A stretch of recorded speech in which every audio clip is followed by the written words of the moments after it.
So, I'd like to welcome everybody this evening to the Buddhist Society's basic meditation class. Basic in the sense of for beginners, but absolutely essential for everybody. Fundamental meditation. Before I go any further, I don't know whether anybody is from Canada here, even in Canada, maybe zooming in, but I want to wish you a very happy Canada Day. I just noticed my diary says it's Canada Day today, so have yourselves a good one. So right, let's do a bit of practice. If you're new to this class, a particular welcome.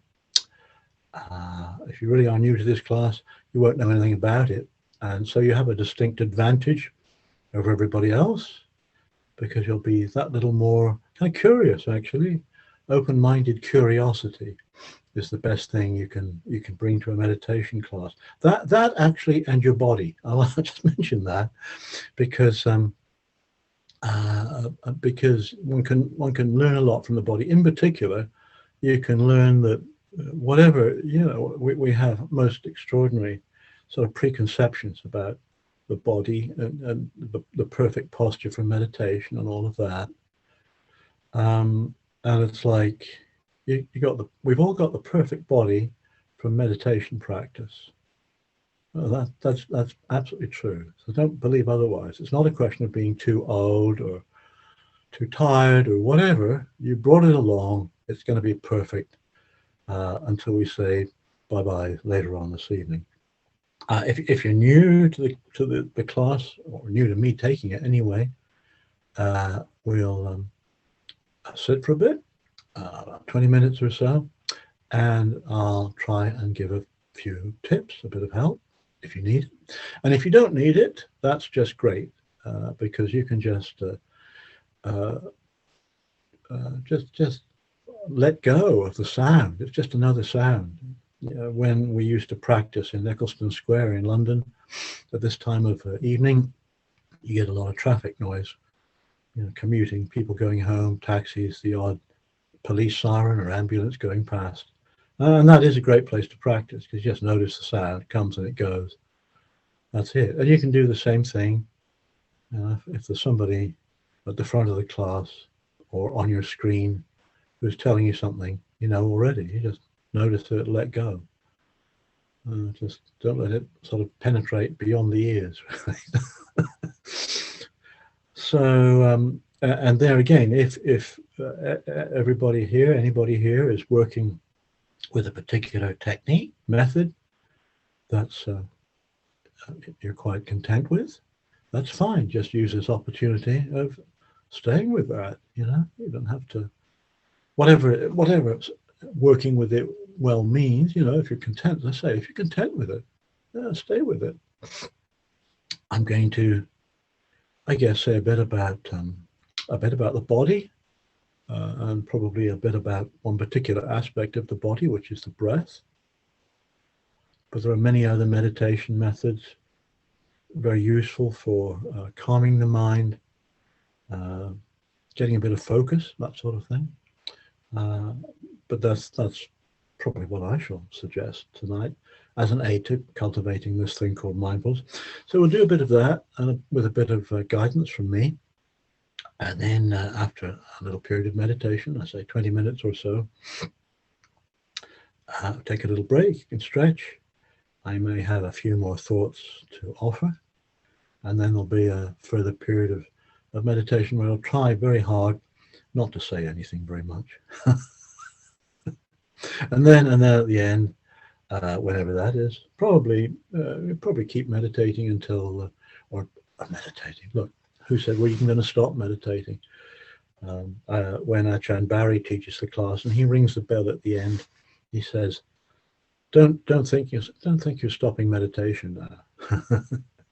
Anyway, we'll have a period of maybe, 20 minutes more questions and answers and that sort of thing at the end.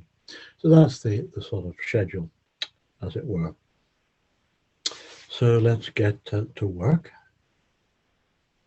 Settling back, remembering what mindfulness is all about.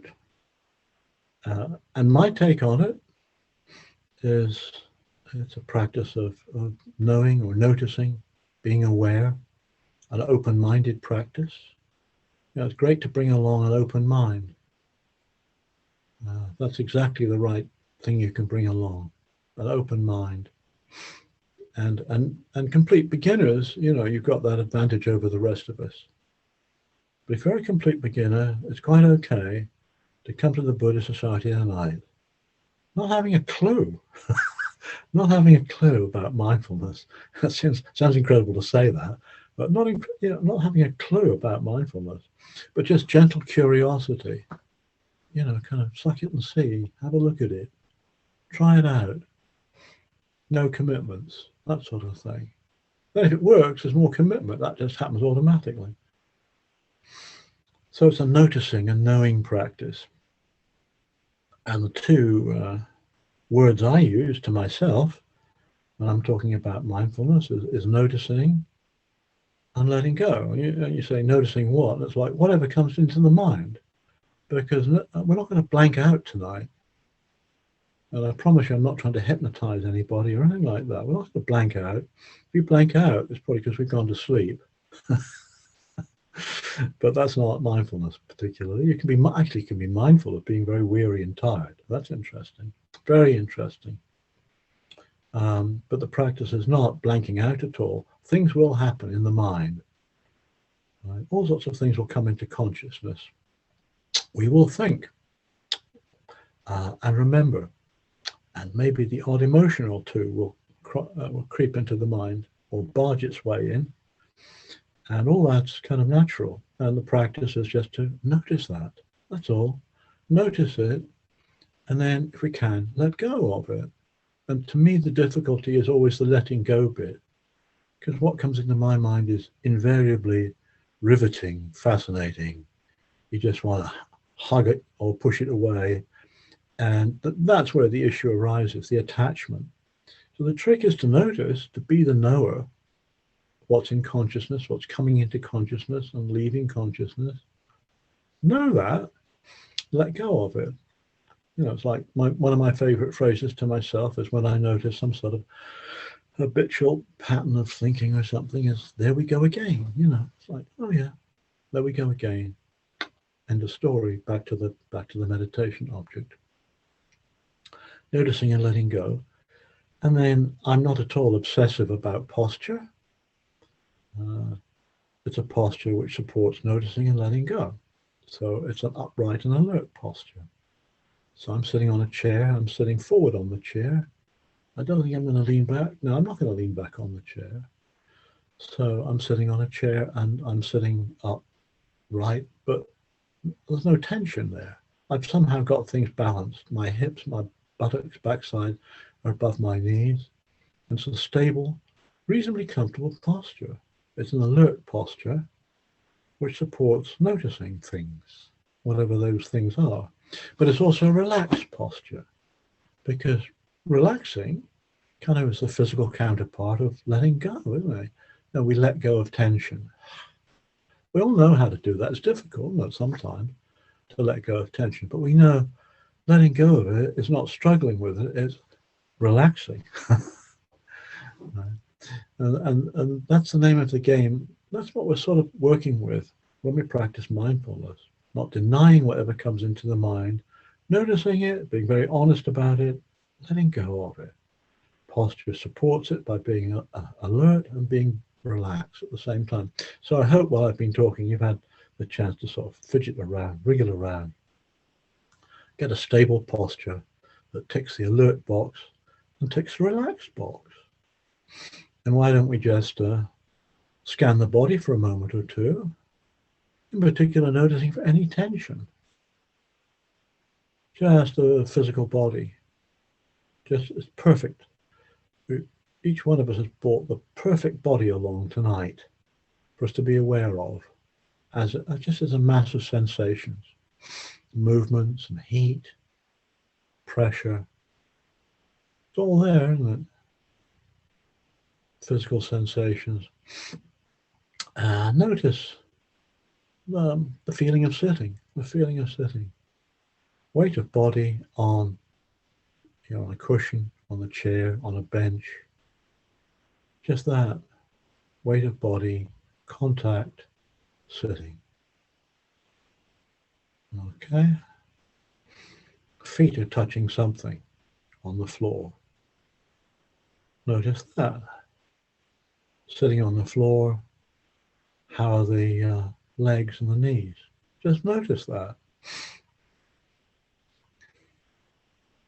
How are the hips?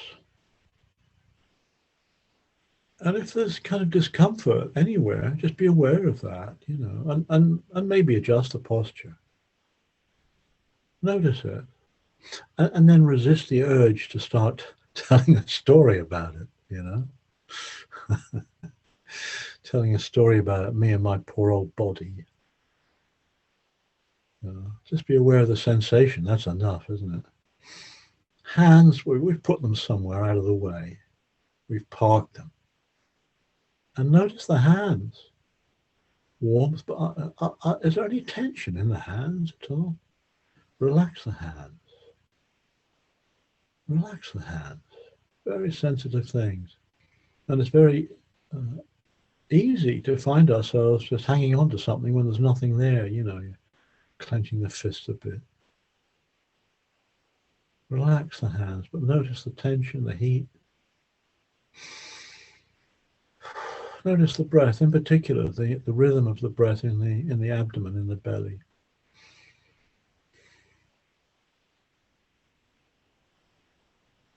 That's the pressure of the belly on the waistband, probably, we notice.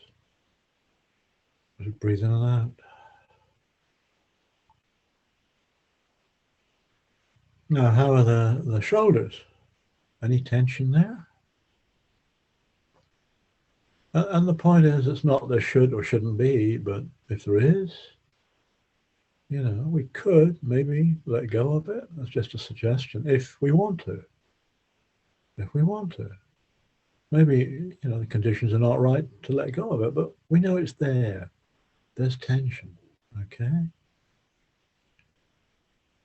So major points of sensation, feet, knees, hips, the feeling of sitting, the feeling of sitting, the body breathing, the hands, the shoulders. We can refine this a little bit.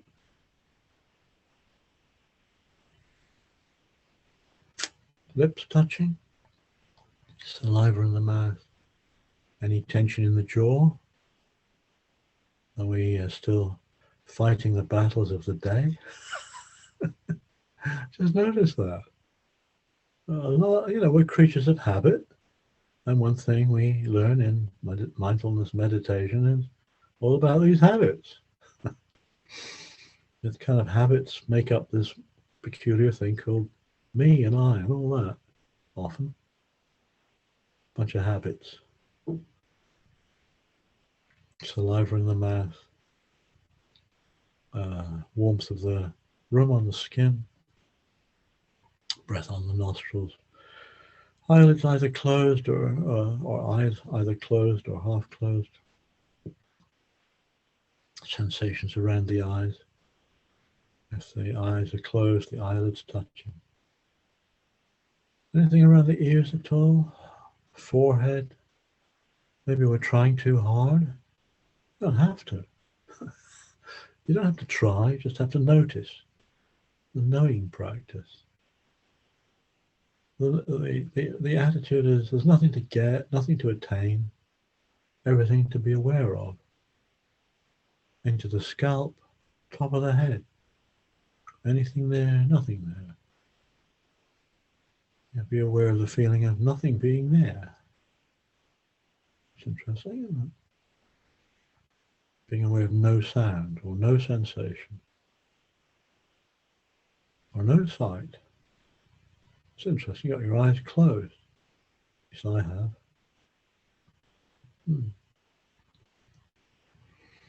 Further down into the body, check out the shoulders again. The arms, anything there? armpits, elbows, hands, on the wrists, up the arms again, across the collarbone at the front. And we've got the chest there, the rib cage expanding and contracting as we breathe in and out. Down below there's the belly, moving up and down. And somewhere in there, there's a heart that's beating. Pick it up, pick the beat, the pulse.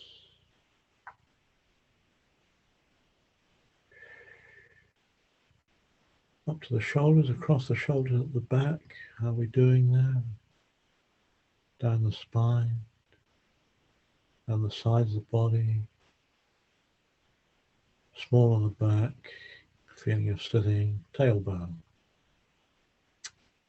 Around the front, abdomen, pelvis, sitting, hips, legs, left leg, right leg, knees, bit of a stretch, back of the knees, shins, calves, feet. There you go. That's the body tonight. It's not old, it's not young, it's not beautiful, it's not less than beautiful. It's not white or black or this way or that way. It's just perfect for being aware of how it feels. How's the mood tonight? What's the mood like? Bit tired? Perky? Alert already? Dull already? It's very interesting to be aware of a dull mind, you know. Sounds like a contradiction in terms, but give it a whirl. If the mind is dull, make it interesting by being aware of it. Any interesting emotions or nothing special? It's a good idea, you see, to get to know where we're coming from. The body feels like this, the mind is like that, and any recurrent thoughts already? Just notice thinking. And you know, that's mindfulness practice. You could just sit here for the next few minutes, if you want to. Sitting here, just noticing the body and the mind. Great practice. And yeah, we'll just be aware of if you like, a barrage of minor sensations, probably. And then thoughts running around, and this and that and the other. How long are we doing? You know.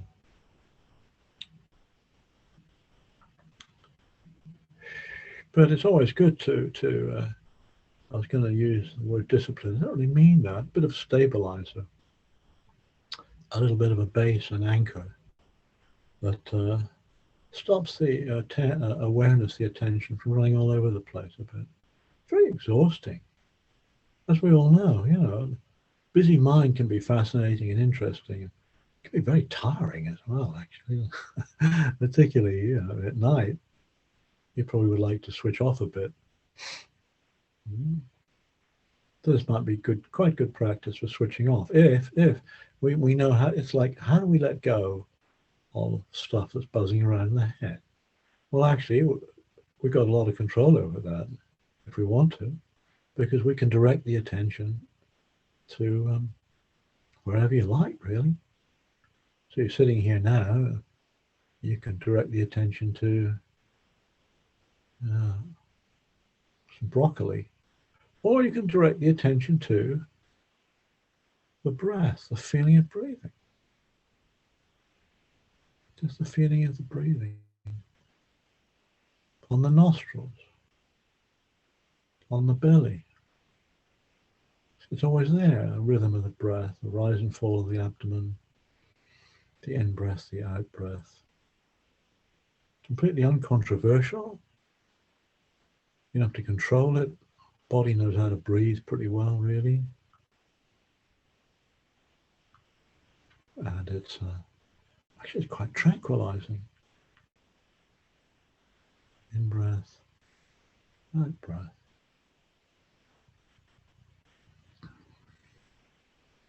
So that's one of these meditation objects. Breathing in and out.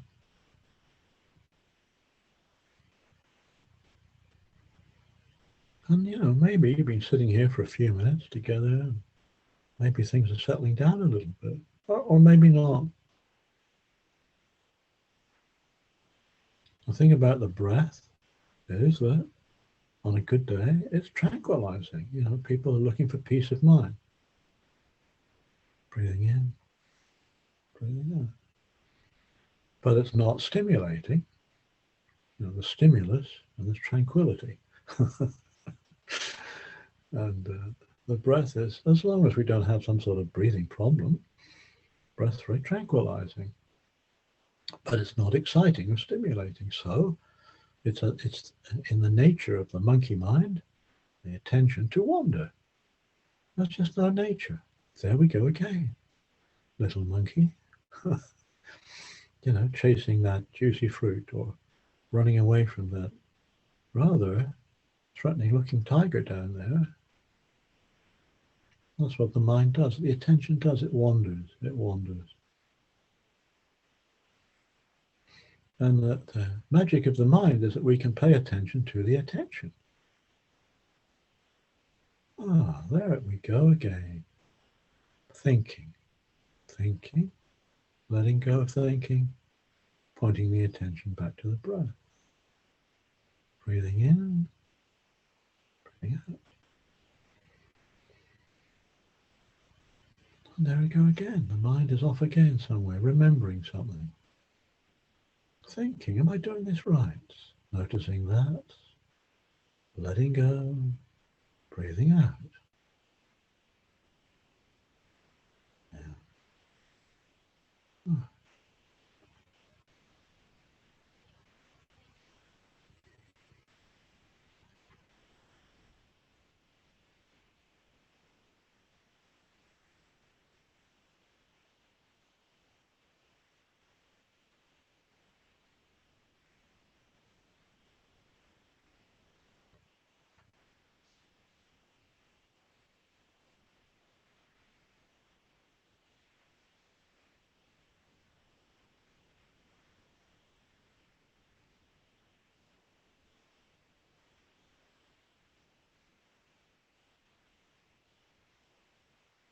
And getting interested in the breath helps, not from the point of view of control or asking questions about why am I breathing this way, but just, wow, that's a longer breath, it's a shorter breath, it's deeper, it's shallow.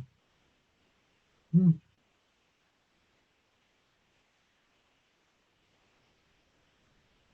then there's a sensation in the body somewhere.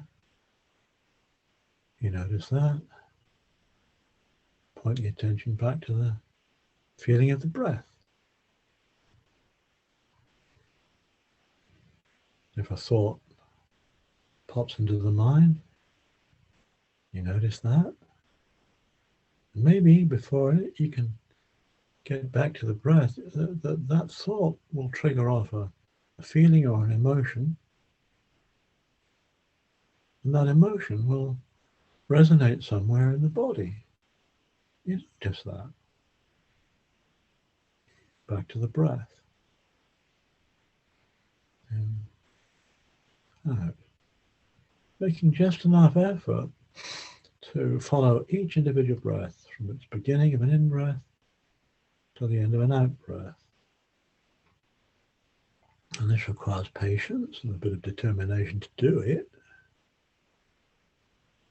But it's not concentration in the sort of the rigid sort of, I've got to nail this down kind of, attitude, because here the practice is allowing the attention to rest on the breath. When the attention wanders, then the effort is to let go of where it's gone. Drop it, to let it go, bring the attention back to the breath. That's the effort. The attention rests on the breath. That's a sort of a default position.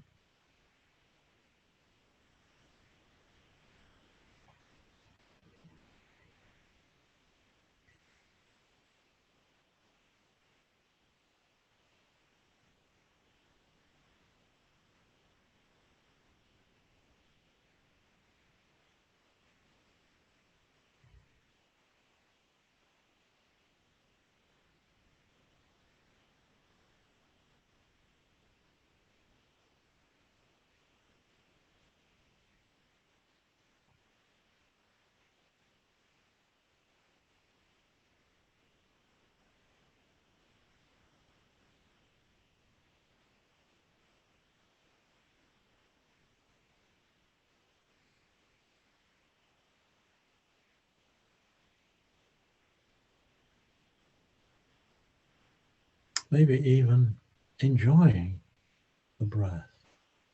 It's calming, isn't it? It's peaceful.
Gradually, perhaps learning to come off autopilot. And seeing very clearly these sort of automatic ways the mind moves. Not just noticing, we don't have to do that. We notice it, observe it, and in a very gentle, friendly way, we redirect the attention towards our meditation object, which, the breath is one of many.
Do please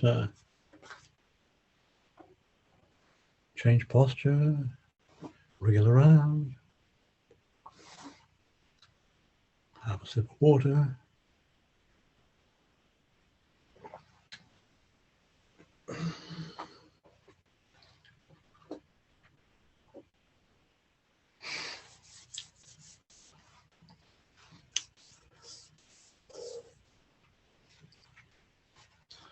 So I should emphasize that everybody's doing mindfulness practice. I think that's great. We're doing it here at the Buddhist Society from from the perspective of Buddhist practice. And that might make a difference. I don't know. That's for discussion on another occasion, really. But I like to think about what we're doing in the context of Buddhism, and Buddhism is about is a Gnostic religion. I was going to say it's not about faith. In the first instance, it isn't about faith. Faith or confidence comes a bit later on. When we've done a bit of meditation, for example, and it seems to do what we hoped it might do. I suppose that sort of thing. You want to do it again. Faith comes later. So this is a journey of Buddhism is a journey of exploration, of knowing. It's a knowing religion, as it were. And so you can sort of see the connection, at least I can see the connection between mindfulness practice to know something. You've got to notice it's there. I'm looking out of my window now, and to know that the sun's still out, I've got to notice that. Yeah. And in mindfulness practice, we just notice things, but in a particular way. Because when I look out of the window, I notice it's there, and that could trigger all sorts of thoughts like, I've got to get out and cut the grass before it gets dark. And it's like in mindfulness practice, just notice, the sun's out, and you notice also any tendency to act upon it. You let go of that. Notice and letting go. That is the essence of this practice. Noticing and non-attaching. Attachment in Buddhism is the big problem. It's not that we've got desires and habits. Well, habits are a part of attachment. It's not that we've got desires and various emotions and this and that. It's hanging on to them. It's learning to let go. It's grasping that's the issue. In this mindfulness practice, we're practicing from the point of view of noticing and knowing and letting go, you see. And I just sort of picked up on I don't know whether you look at the website before this class, but the Buddha likes me to come up with some sort of a theme or idea. And the idea that came to mind was the following, rather a cynical one. In a job, they often say, it's not what you know, it's who you know that matters. That's pointing to the importance of networking or whatever. It's not what you know, it's who you know that matters. And I like to think it's not who you know, or indeed what you know, that matters. It's just knowing. That's the most important thing. It's just knowing. And I don't mean that, it's not who you know that matters. I mean, obviously, anybody who's been on the Buddhist scene for a while feels a lot of gratitude to people who've helped them, your teacher, your guru, the group, Gosh, that's really good. You feel, at least I do, great gratitude to a lot of people. I could spend the rest of the evening boring you by telling you about all the people, if you know somebody like the Dalai Lama, for example, wow, fantastic. I mean, if one was a disciple of the Dalai Lama, that's hot stuff. You're going to the top. One big guru there. And I say it's like there's a lot of gratitude towards the people we know, in particular the Buddhist people, the Dharma teachers we know. We're grateful for their guidance and for their support, but the bottom line is we have to do the work ourselves. It's as simple as that.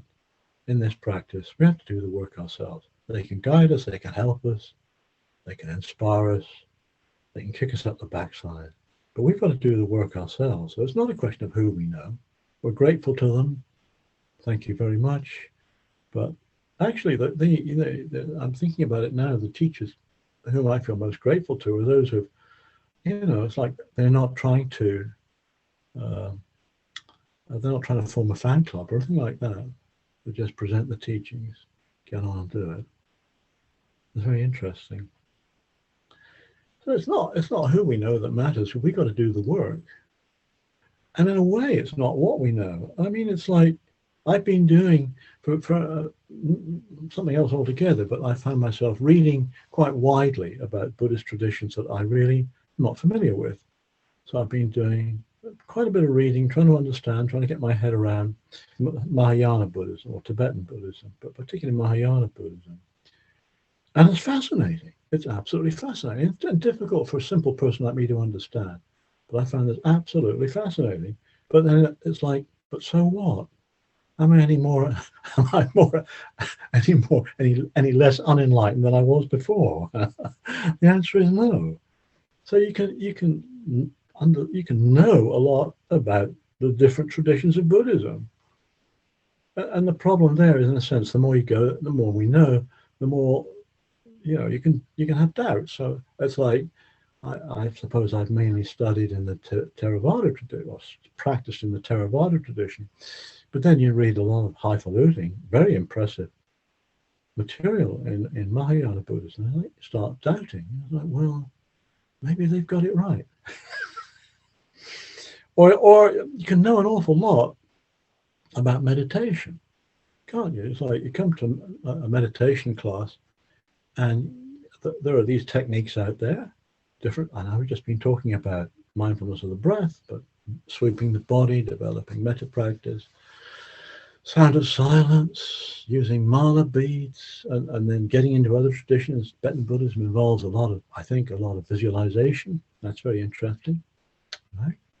Rinzai Zen use koans, you see, to sort of push the thinking mind to its limits, so it just gives up.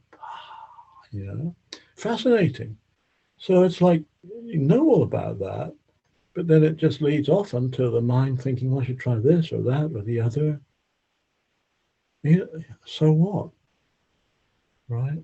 So you can know a lot about meditation techniques, and this might help, but then you might get stuck into the depths of doubting, and that's not enlightening either. There's another sort of understanding of knowing, which we often talk about in terms of intuitive understanding. In other words, not knowing from the book or from listening to a teacher or anything like that, but just knowing from our own experience. And that's different. That's different. That's quite interesting. And that, I think, is more helpful, actually, knowing from one's own personal experience. That's an intuitive, sounds a bit grand, doesn't it? Intuitive understanding, but it's just knowing from one's own experience. Yeah, we all know, I suspect most of us come to Buddhist practice from the point of view of things not being quite as rosy as we like, dukkha. We know that. And that motivates us towards maybe doing something about it. You know that. And that's interesting. But it's the knowing that matters, not what we know often. You see, maybe this evening, let's get cut to the chase. Maybe this evening, people have come to this class, and you don't know much about Buddhist meditation or meditation techniques, or the mind has been wandering all over the place. Our heart and head have been full of all sorts of emotions, and on and on and on and on and on. And it's like, so what? We know that. That's something we can know. The important thing is the knowing of it in this very direct sense. That's what's going on. My analogy is not like going to the cinema.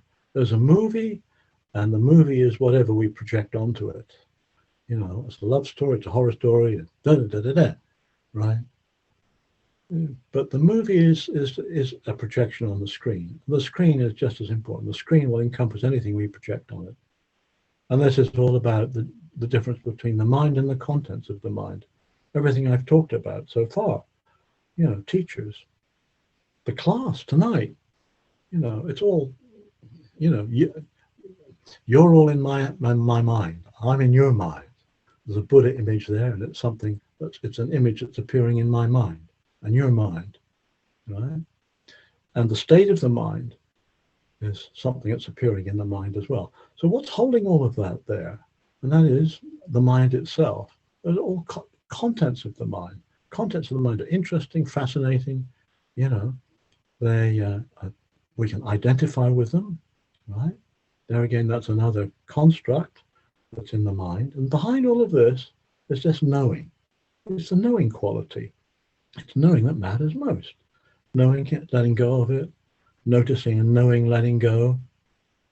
noticing what's there when we have let go. So this is this Buddhist practice of mindfulness is all about, affecting a bit of a shift in perspective away from, the importance of who we know and what we know towards just knowing, knowing for its own impersonal sake, the pure quality of the mind or consciousness or whatever you want to call it. There again, that's more, intellectual stuff that's projected into consciousness. Just knowing is what it's all about and letting go of that. And that's liberation, or at least moving towards liberation, isn't it? Okay, let's sit. Let's just sit for a few minutes now.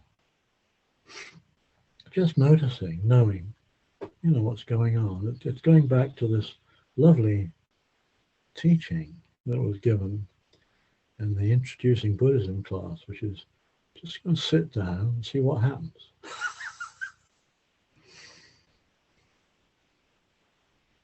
Or there again, my teacher, somebody who's come into my mind, somebody to whom I feel very grateful towards, will often say, being the knowing. It's about being the knowing, just knowing.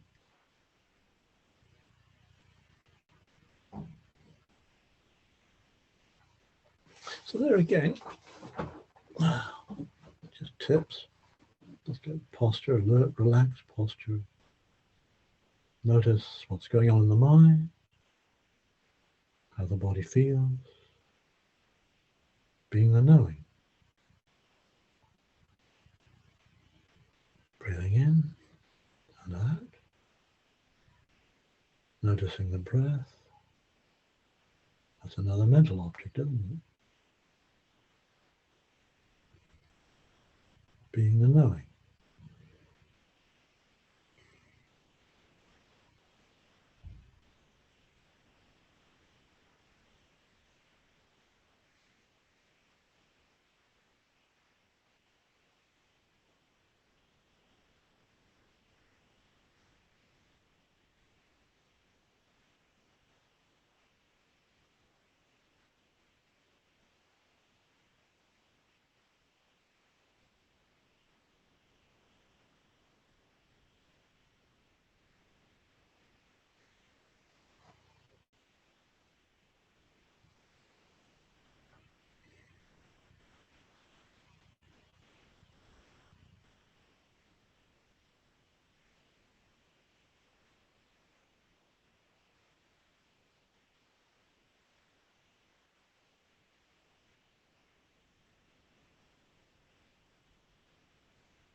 So, if Wangdu could kindly unmute us all, please, so that anybody who wants to can ask a question. Or if anybody would prefer to send a chat through, so I can pick up that. Yes, I can. Please do.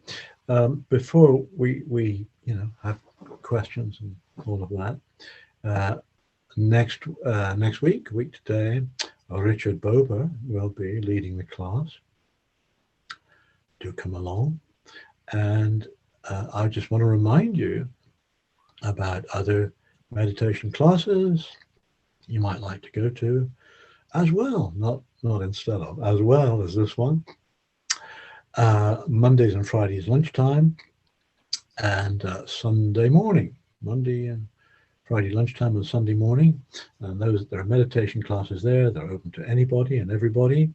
And they're 40 minutes, 45 minutes, something like that, rather than however long is our class. So please note all of that and come along next week. And please, let's have any questions or concerns or comments or suggestions. No.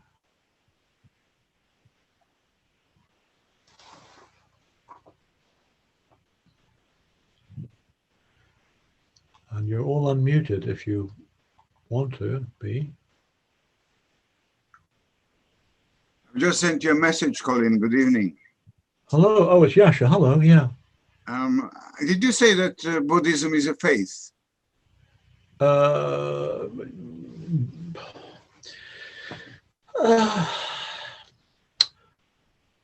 Yes, but no. I mean, what I mean is this: it is undoubtedly a religion, because it points to things beyond the sensory realm. What I hoped I was saying was it's an agnostic religion, a religion of knowing, and faith kind of develops as a result of one's practice. So, faith in the sense of confidence, you can't be, supposing you've come to meditation for the very first time tonight, you can be confident in it after you've done it, or not, but you can't be confident beforehand. On the other hand, if you're into a faith religion, right, you have some sort of faith that takes you to the Buddhist Society tonight. But that's not the way we Buddhists do it. Faith comes afterwards, right? Faith is like confidence, I think, as far as Buddhism is concerned. It's like you do it. It seems to work, whatever that means. You trust in it. You have faith in it. Right? So are you identifying faith with religion? Well, a lot of people do, yeah. It's like Buddhism is one of the world's great faiths, isn't it? Yes. Well, there are a lot of people that would argue with you. Well, but it's not a religion in the conventional sense. Isn't it? Well, they say that in order for a belief to be a religion, it has to have a God in which you believe, and it has to have a dogma in which you have to follow. And not only that, but you can't belong to another religion and be a Buddhist as well. If it was a religion, you'd be belonging to two religions. Yes, I mean, exactly. And we're not like that. This is not what it's about, actually. The question of God, to tell you the truth, as a Buddhist, I don't have to have a position on God.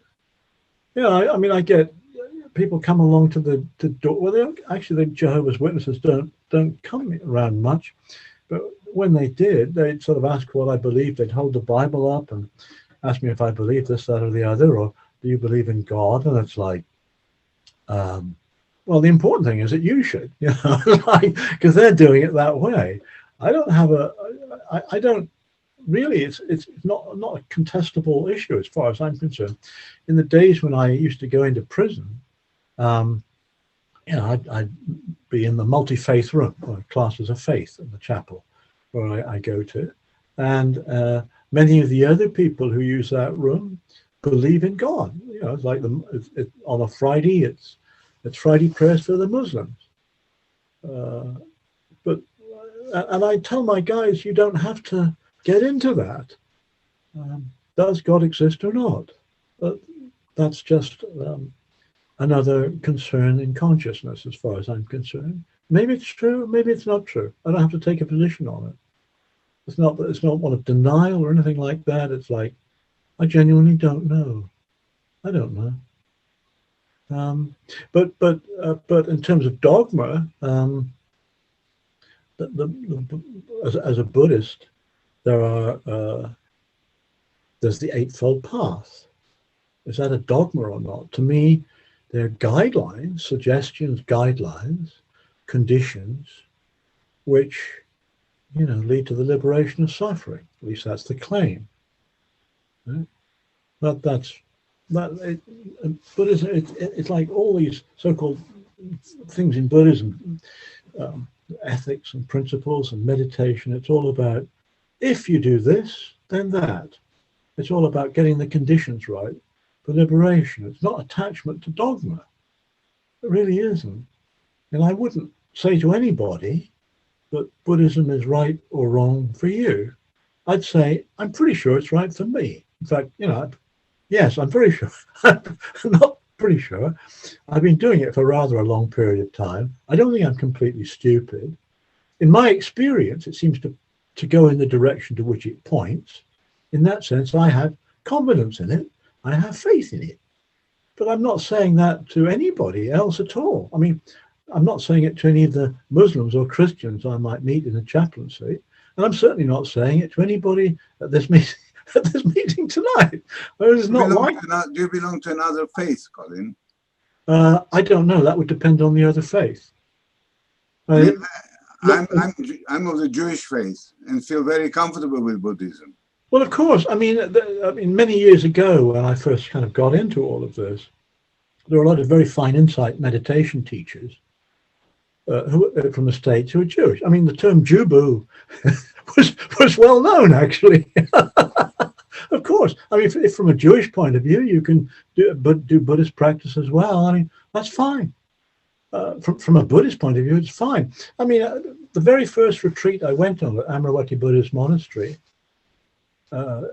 it was quite clearly Buddhism. It's like there was a Buddha image there was a monk not teaching and other monastics there, and we did Buddhist-y sorts of things.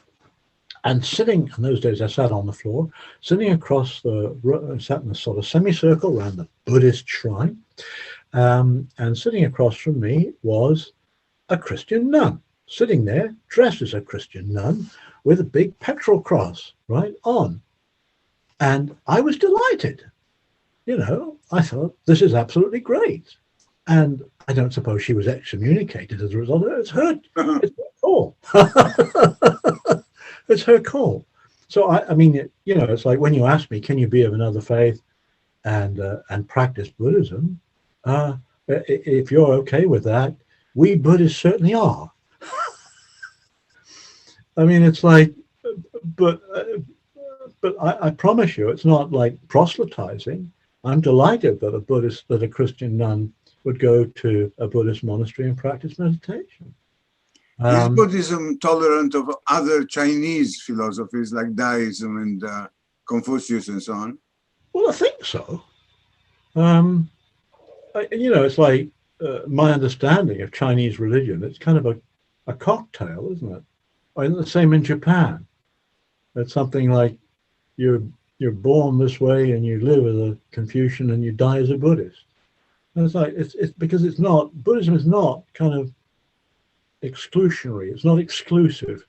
Buddhism is all about what you do. I think the way I look at it is, it's not so, it's not a question of orthodoxy, it's orthopraxis, which sounds very pretentious, but it's all about, Buddhism is all about what you do. Do you lead a moral life? Do you cultivate the mind doing meditation, for example? You know, everything else, we don't have a position on. It's as simple as that. And I mean, you just notice the way that people of other religious traditions, I don't use the word faith, of other religious traditions are kind of getting into mindfulness, for example. I mean, I could teach mindfulness from a completely secular point of view, and I've done that. Many years ago, a prison I was involved with asked me to teach mindfulness for anybody in the prison who wanted to go, and the deal was I wasn't to mention Buddhism. So I sat in the chapel in front of the altar and taught meditation to anybody who wanted to come along. I mean, it's just not an issue at all. Yeah, I mean, and one can do that. And if you want to sort of be a bit jokey about it, you say, well, this is Buddhism through the back door. Somebody comes along who's not a Buddhist, and they do a bit of this thing called meditation, which just happens to come from Buddhist tradition, and they might follow up on it. But, I don't go proselytizing. I'm sort of banned from doing that, like in a prison. Can you imagine? Well, maybe you don't know, but there's a lot of quite enthusiastic, I'll use that word, enthusiastic Muslims I know in prison, and they would not welcome proselytizing, going out, me going fishing for converts. Just don't do that. And that's the way it should be. I mean, the Buddha himself only taught when he was asked to teach. It's as simple as that. So, all Jews welcome, Yasha. Thank you. Any other questions or comments? Nobody. I don't think anybody's sent any chats through.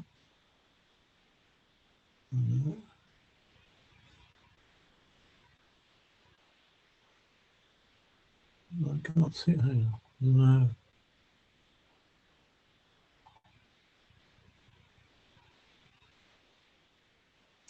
Any other questions at all?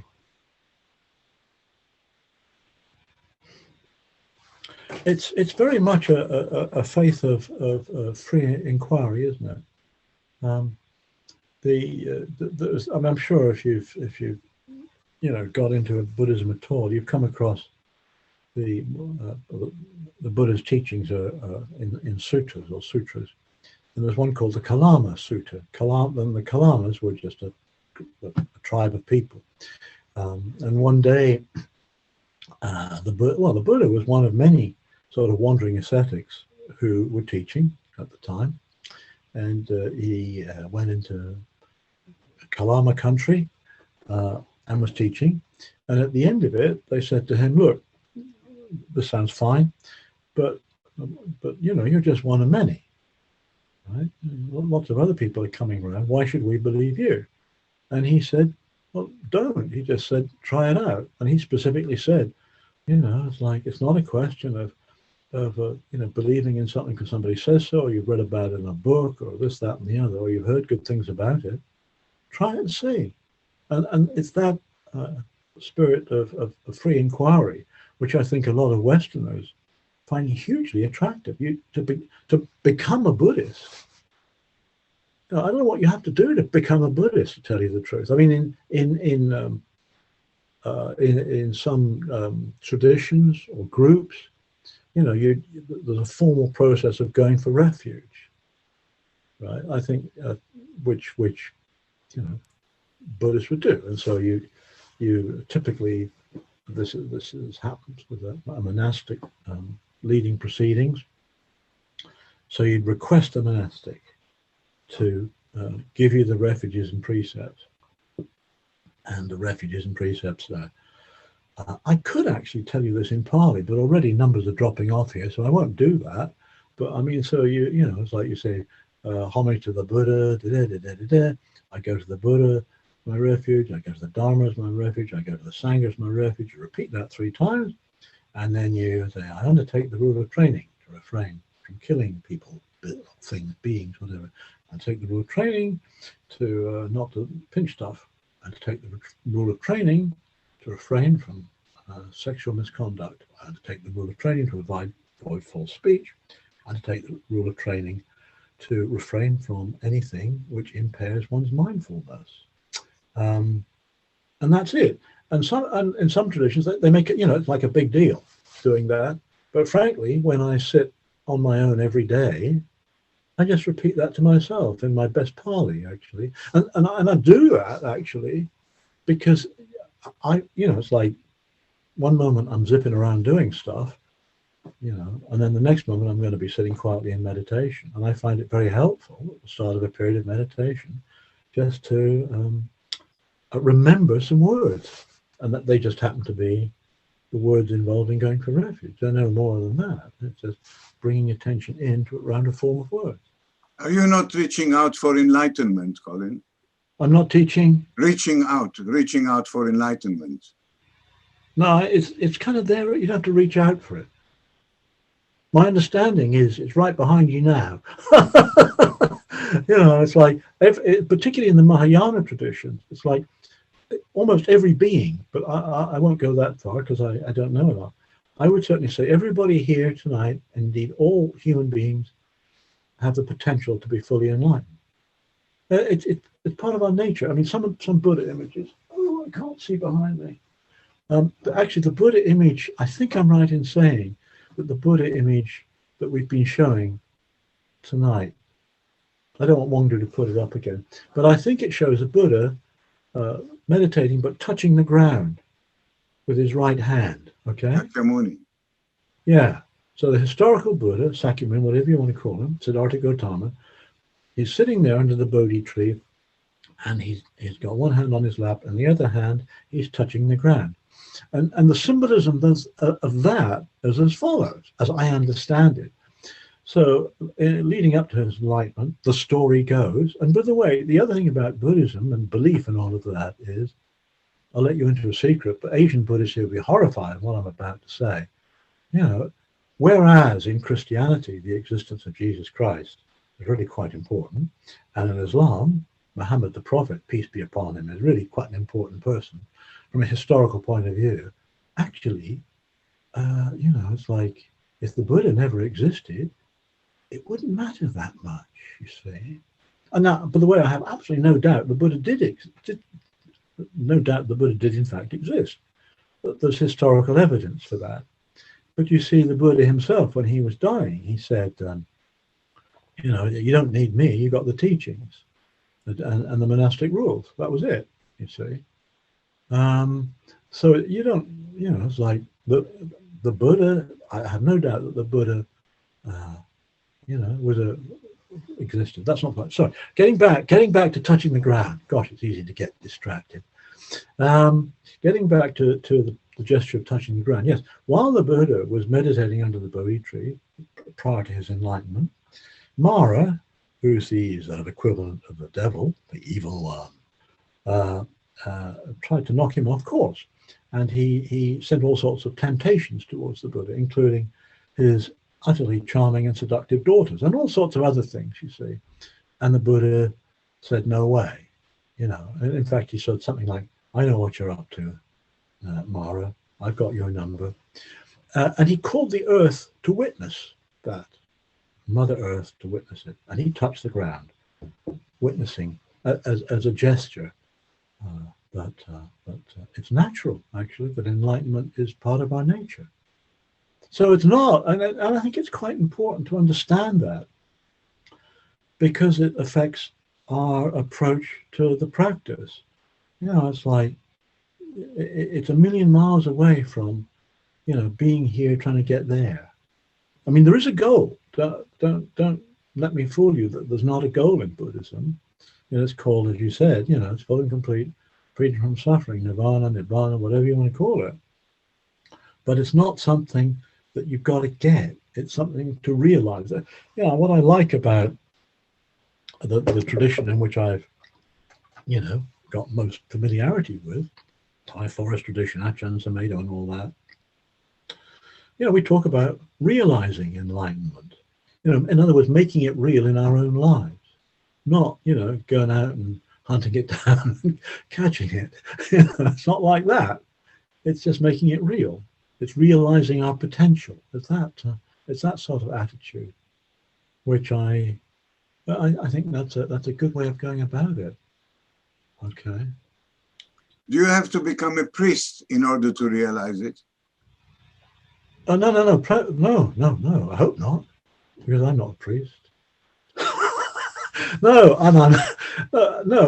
in fact, there were many enlightened lay people in the Buddhist time, fully enlightened lay people in the Buddhist time, and I have absolute confidence that there are plenty of enlightened people around now. Actually, a lot of Asian Buddhists don't think so, by the way, but I have absolute confidence that there are plenty of enlightened people around. And here's a real bit of controversy.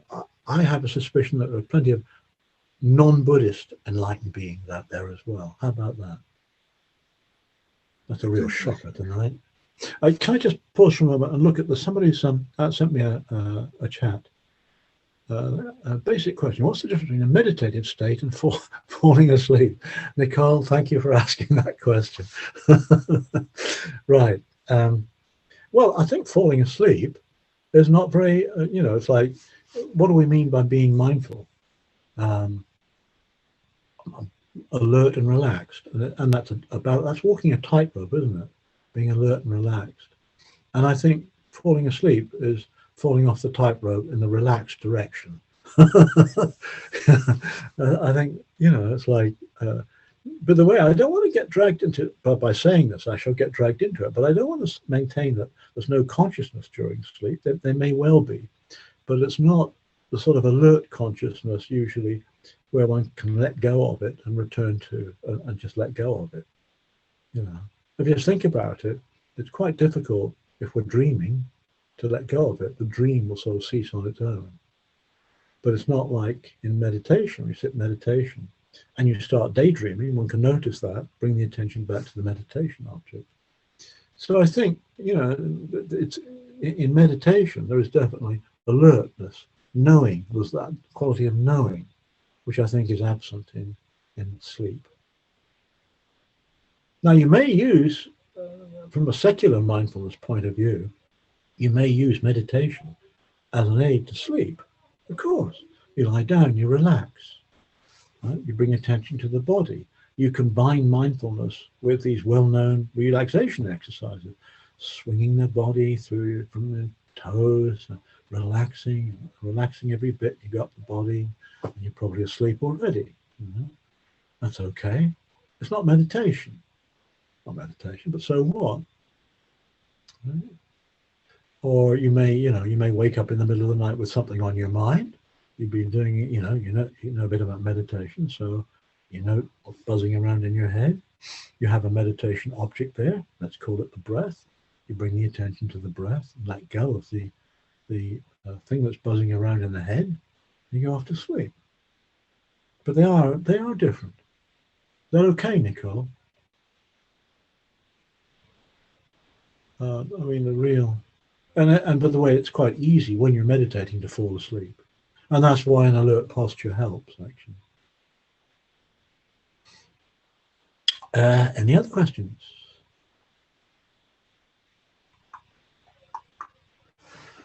Any problems, controversies? How many folks? 20 folks are still here. Well, if not, I'd like to thank you for coming. Do come back next week with Richard Bobo. Don't forget there are other meditation classes on offer. And I'd really like to wish you all a peaceful, relaxed, deep, sound sleep tonight. Okay? Take care. Thanks for coming. Look after yourselves.